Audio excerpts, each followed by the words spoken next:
Good evening, I'm Lindsay Wright. The Indiana Supreme Court ruled today it will not force Indiana lawmakers to release their emails under the state's public records law. The court says to do so would violate the state constitution's separation of powers.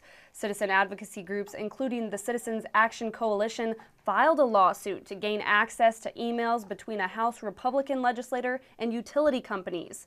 The state's public records law exempts what's called legislative work product, but doesn't define what that means. Republican U.S. Senate candidates met last night for their first and only televised debate before the May 3rd primary. The two sought to define themselves for GOP voters, but both agree the current administration in Washington needs help. The establishment, career politicians are about saying one thing and doing another.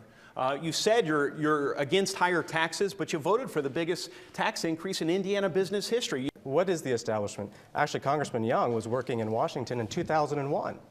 That was before I was even in politics. So I think that he's already been tasting the Potomac fever in Washington a lot longer than what I have. Well, you can expect to see a lot of fire trucks and firefighters in downtown Indy this week. About 35,000 firefighters will be in town for the Fire Department Instructor Conference. It all begins tomorrow. Vendors will set up shop in the Convention Center and Lucas Oil Stadium. The conference will have classroom sessions and hands-on opportunities to improve the ability for firefighters to respond in a safe manner.